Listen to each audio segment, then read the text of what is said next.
தினத்தியான நிகழ்ச்சிக்கு உங்களை அழைப்பதில் நான் மிகவும் மகிழ்ச்சி அடைகிறேன். இன்று நாம் பார்க்க போகும் தேவ வசனத்தின் செய்தியின் தலைப்பு, நீங்கள் ஆண்டவரோடு இருந்தார் அவர் உங்களை உயர்த்துவார். நீங்கள் ஆண்டவராகி இயேசுவோடு இருந்தால் உங்கள் தேவைகளை எல்லாம் இவர் சந்திப்பார். இந்த தெய்வம் மட்டுமே உங்களுடைய எல்லா தேவைகளையும் பரிபூர்ணமாக செய்ய முடியும் என்று நிரூபித்து வாழ்ந்து காட்டியவர். இவர் ஒருவரே அல்லாமல் வேறு தெய்வம் எனக்கு இல்லை. ஆண்டவராகிய இயேசு கிறிஸ்துவில் மிக பிரியமாயிருக்கிற என் அன்பு சகோதரனே சகோதரி, ஒரு ஊழியக்காரரோட நம்ம க்ளோஸாக இருந்தால் அந்த ஊழியக்காரர் நமக்கு தேவையான எல்லா காரியங்களையும் சந்திப்பார். நம்முடைய வீட்டு விசேஷங்களுக்கு நாம் அவரை அழைப்போமே ஆனால் முதலிலே வந்து பங்கு பெறுவார். இப்போ இருக்க பிரைம் மினிஸ்டர் கூட பார்த்தீங்கன்னா முதல்ல தன்னுடைய மனைவியெல்லாம் விட்டு சில முக்கிய தலைவர்களுக்கு கார் ஓட்டுநராக இருந்திருக்கிறார். சாதாரண மனிதராக இருந்திருக்கிறார். அவர் செய்த உழைப்பு, பணி, சேவை இவர்களை பார்த்து எப்படியாவது இந்த மனிதனை உயர்த்தி விட வேண்டும் என்று ஒரு குஜராத் மாநிலத்தில் ஒரு முதல்வர் ஆகிறார். அங்கே இருந்துட்டும் மேலே இருக்க தலைவர்களுக்கு விசுவாசமாக இருந்த காரணத்தினால ஒரு வாய்ப்பு கிடைக்குது. இந்த வாய்ப்புனால பிரதம மந்திரி ஆகிவிடுகிறார். இதை நான் ஏன் உங்களுக்கு சொல்லுகிறேன் என்றால், ஒரு அழிந்து போகிற ஒரு தலைவர் அவரோடு விசுவாசமாக இருக்கிறவர்களுக்கு பதவிகளை கொடுத்து, உயர்ந்த ஸ்தானங்களை கொடுத்து அழகு பார்க்கும் பொழுது, நீங்களும் நானும் தேவனோடு நெருக்கமாக, தேவனோடு ஐக்கியமாக இருப்போமேயானால் தேவன் நிச்சயமாய் உங்களையும் என்னையும் கண்டிப்பாக உயர்த்துவார்.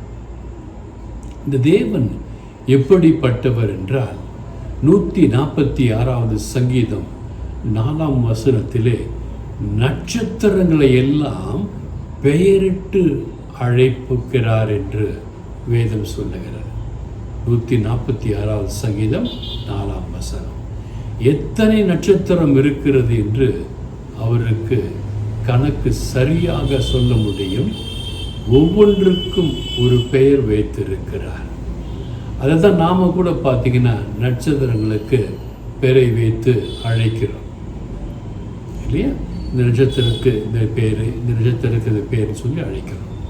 அதே போல் பாருங்கள், இயேசு பிறக்கும் பொழுது கூட நட்சத்திரங்கள் ஆண்டவருக்கு கீழ்ப்படிந்து அந்த கீழ் திசையிலிருந்து வந்த ஞானிகளை ஆண்டவர் இருக்கும் இடத்திற்கு கொண்டு வந்து சேர்ந்தது. இதெல்லாம் எதை குறிக்குதுன்னா, சூரியன், சந்திரன், நட்சத்திரங்கள் ஆண்டவருக்கு தாழ்த்துகின்றன, ஆண்டவரின் வார்த்தைக்கு கீழ்ப்படுகின்றன.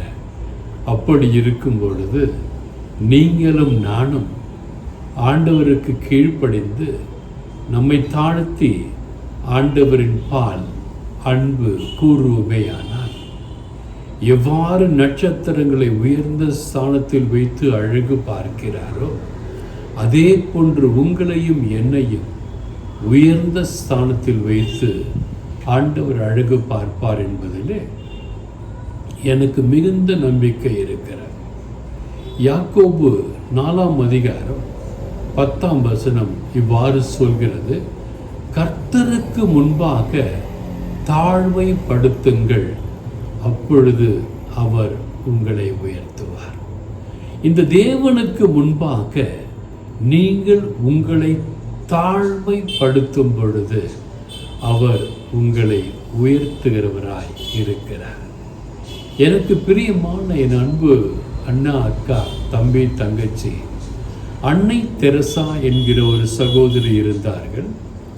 அவர்கள் தேவனுக்கு முன்பாக தன்னை ஒரு வேலைக்காரியாக கஷ்டப்படுகிற குஷ்ட நோயாளிகளுக்கு, வேதனைப்பட்டு கொண்டிருக்கிற இரத்த போக்கினால் இருக்கிறவர்களுக்கு தன்னுடைய சேவையை கொடுத்தார்.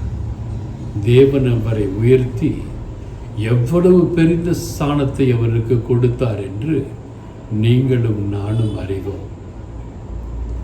கர்த்தருக்கு முன்பாக எப்பவுமே நீங்கள் தாழ்த்துக. ஆண்டவரே, நீர்தான் எனக்கு எல்லாம் என்று சொல்லி பாருங்க. அவர் நிச்சயமாய் உங்களை உயர்த்துவார். நிறைய காரியங்கள் என் கண் முன்னால் நான் பார்த்திருக்கிறேன். ஆண்டவருக்கு முன்னால் தாழ்த்துகிறவர்கள் உயர்ந்து இருக்கிறார்கள். பேதுரு மண்ணிலே கீழே விழுந்து ஆண்டவருக்கு முன்னால் மனம் கசிந்து அழுதார், தாழ்த்தினார். ஆண்டவரை நான் மறுதளித்து விட்டேன் என்று ஆண்டவர் உயர்த்தி, நீ ஒரு பாறை, உன்மேல் என் திருச்சபையை கட்டுவேன் என்று சொல்லவில்லையா? அதே போன்று நீங்களும் இருக்கின்ற இடத்திலே, செய்கின்ற வேளையிலே ஆண்டவருக்கு தாழ்மைப்படுத்தி, ஆண்டவருக்கு உண்மையாய் இருந்து உங்கள் வேலைகளை செய்து பாருங்கள். ஆண்டவர் நிச்சயமாக உங்களை உயர்த்துவார். என்னை உயர்த்தின ஆண்டவர், ஒன்றுமில்லாத குப்பை என்னை உயர்த்தின ஆண்டவர் உங்களை உயர்த்துவார் என்பதிலே எனக்கு அசாத்திய நம்பிக்கை இருக்கிறது. சங்கீதம் 145:18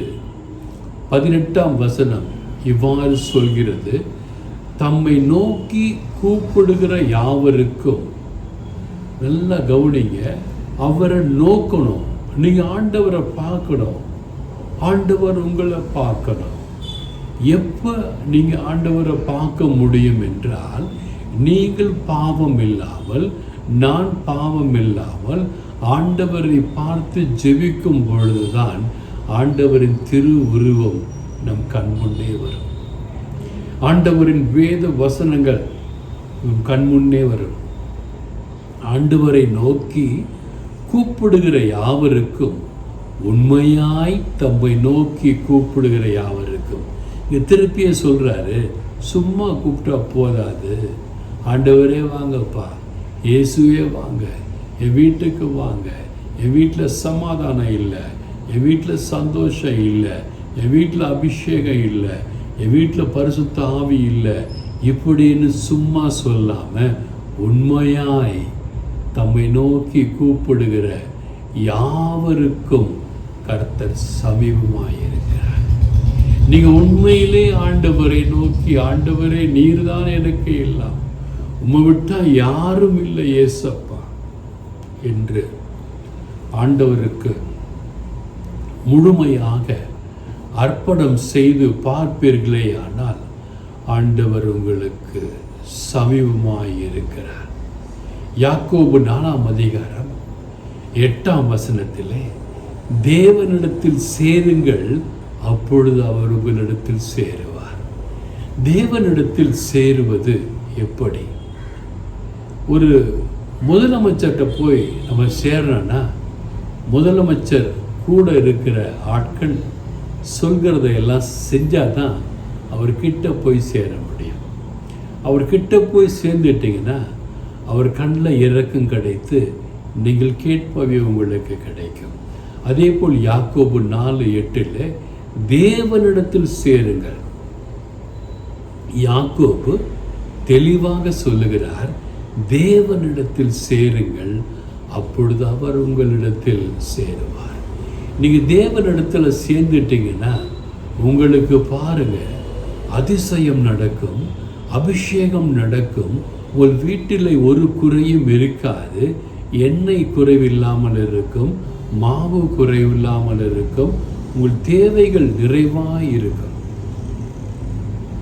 என்ன தேவைகள் இருந்தாலும் அதை நிறைவாய் ஆண்டவர் பார்த்து கொள்வார். ஏனென்றால் நீங்கள் ஆண்டவரையே பார்த்துக்கிட்டு இருக்கீங்க. நம்ம அப்பா பரிசுத்தர், பரலோகத்தில் இருக்கிறவர் செல்வந்தர். நீங்கள் அவருடைய பிள்ளையாக இருப்பீர்களே ஆனால் செல்வ செழிப்போடு நிச்சயமாய் சுபிக்ஷமாய் இருப்பீர்கள். ஆண்டவர் உங்களுக்கு தேவையான அனைத்து காரியங்களையும் வாய்க்க செய்வார். நோய் நோக்காடுகள் பறந்து போகும், கடன் சுமைகள் பறந்து போகும், திருமணங்கள் நல்லபடியாக நடந்து ஏறும், சுகவீனம் இல்லாத பிள்ளைகள் பெரியவர்கள் சுகவீனமாவார்கள். வீடு கட்ட முடியலையா ஷீலா அவர்களே, நீங்கள் வீடு கட்டுவீங்க. வெற்றிலா உங்கள் துக்கம் சந்தோஷமாய் மாறும். ஒவ்வொரு வீட்டிலும் ஒவ்வொரு குறைகள் இருக்கிறது. எல்லா குறைகளையும் இந்த தேவனாகிய இயேசு கிறிஸ்து நிறைவாய் மாற்ற வல்லவராயிருக்கிறார். அவர் உங்கள் ஒவ்வொருவரையும் பார்த்து பேசும் ஒரே வார்த்தை, என்னோடு நீ இருப்பாயா, என்னோடு வந்து சேரு, நான் உன்னோடு சேர ஆசிக்கின்றேன் என்று சொன்ன ஒவ்வொரு வசனங்களையும் தியானித்து பாருங்கள். ஆண்டவராகிய இயேசு கிறிஸ்துவை தியானித்து பார்க்கும் பொழுது அவர் உங்களை நிதானமாய் பார்ப்பார், பொறுமையோடு உங்கள் ஜெபத்தை கேட்பார், எல்லா ஆசீர்வாதத்தையும் உங்களுக்கு கொடுப்பார். நீங்கள் நல்லா இருப்பீங்க, உங்கள் குடும்பம் நல்லா இருக்கும், உங்கள் பிள்ளைகள் நல்லா இருப்பாங்க. God bless you all.